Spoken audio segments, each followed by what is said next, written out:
Bonjour gonzesse, bien fait mon ami. Garçon, avoid these phrases if you're currently learning French. Trust me, knowing what not to say in French can save you from some pretty embarrassing moments. Could these be that bad? Well, let's see.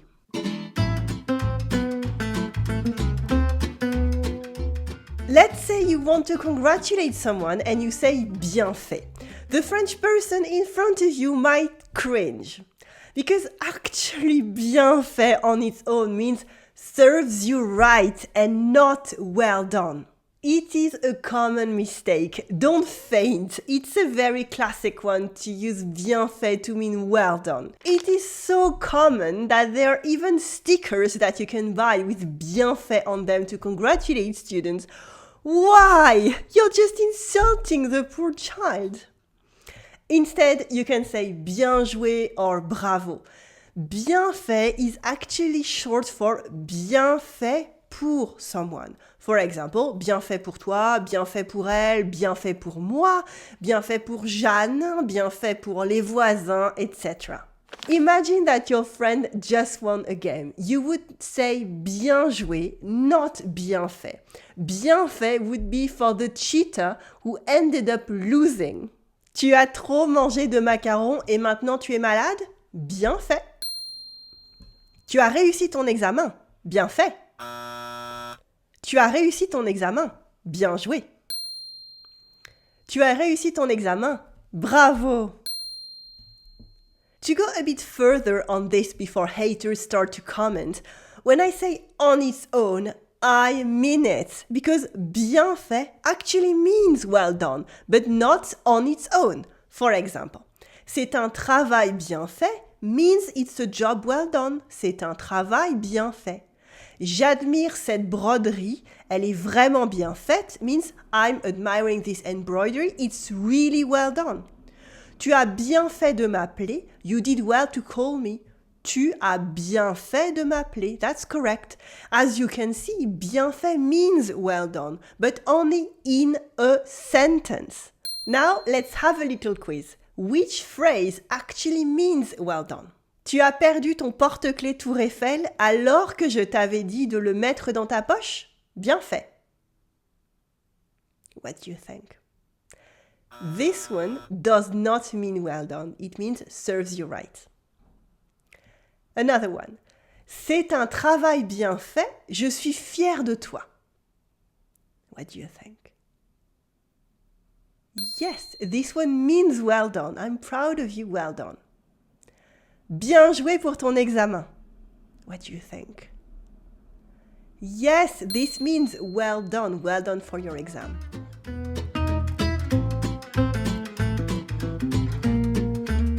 You've probably heard Mon Ami in movies to mean my friend. Are you serious? I'm always serious, mon ami. It means my friend, but on its own, again, it's what I call fake French. It signals that the character in the movie or the show is French, like Lumière in Beauty and the Beast, or François Turbo in Paw Patrol, or Hercule Poirot, but no French person from the 21st century would speak like they speak. When I hear on foreign shows, Bonjour mon ami, I know the writer doesn't speak French fluently or at all. When you say bonjour mon ami for hello my friend, you sound like a mousquetaire or a cliché of a French person. Oh là là! If you follow Comme in Française to speak real everyday French, then you can forget about this one. By the way, several students actually told me that even in English, hello my friend, is not really natural either. Yes, we can use them for fun when we want to act like D'Artagnan, but otherwise, we kind of don't. It's all about the context and intention. And honestly, to tell you the truth, some people get really angry in the comments when I mention Mon Ami. Maybe they'd rather keep faking speaking French than speaking it with confidence like you. Using it has to be intentional with the right context, not to sound French. You can just simply say bonjour without mon ami. You can add their names if you want. When you're greeting a friend called Marc, you can say bonjour Marc. Just like for bien fait, mon ami is absolutely welcome in a sentence though. Je te présente mon ami Marc, il a une crêperie près de Notre-Dame. That's perfect. Mon amie Julie est au Mont-Saint-Michel pour la semaine. Great. Diane est mon amie. Good. All these are perfect sentences. Let's look now at a few sentences. Bonjour mon ami. You can forget it 99% of the time. Bonjour Paul, comment vas-tu? That's right, and pretty formally elegant, so you can use this. Bonsoir Marie, quoi de neuf? This is really good in everyday spoken French. Coucou, ça me fait tellement plaisir de te voir. This is really nice.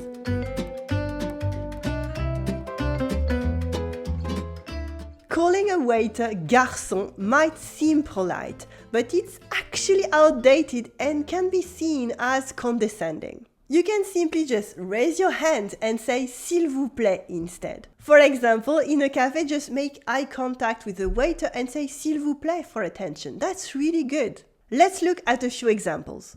Garçon, un café s'il vous plaît. That's wrong. Bonjour, un café s'il vous plaît. That's right. Je vais prendre un café s'il vous plaît. That's very French. A fun fact is that in most French cities there are races called course des garçons de café, where waiters and waitresses race in work clothes with a coffee, a glass of water, and a croissant on a tray. They must reach the finish line as fast as they can without spilling or eating any of it.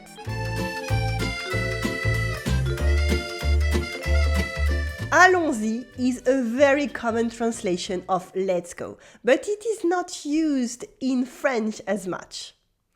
The use of nous makes this translation much more formal than necessary, so unless you're a tour guide with a group, it's a bit too much. It's not wrong, but it's badly used by students 95% of the time. In French, we tend to replace the nous by on with a conjugation at the third person singular. So we would use on y va or even c'est parti for off we go instead. I know it's used a lot in Doctor Who, but not much by French people. Let's look now at a few sentences and we'll see if they're correct or incorrect. Les enfants, le train pour Nantes part dans 5 minutes. Allons-y. That's wrong. It's a bit outdated and way too formal for a 21st century family. Chers habitants de Strasbourg, je suis ravie d'inaugurer cette nouvelle école maternelle. Allons-y.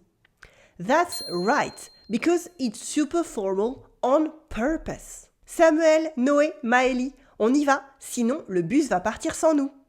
That's right, you're in a family situation, it works. Repeat after me.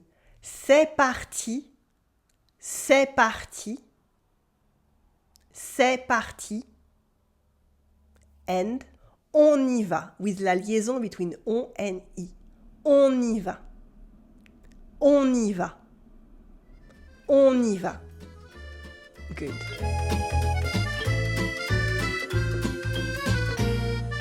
There is some slang that you learned maybe in school a few years ago, a few decades ago that might be outdated or simply offensive. Gonzesse for a woman, for example, is not to be used everywhere. Use une femme for a woman or une fille for a girl. For example, when you're referring to a woman you meet, you can say c'est une femme charmante. That's okay.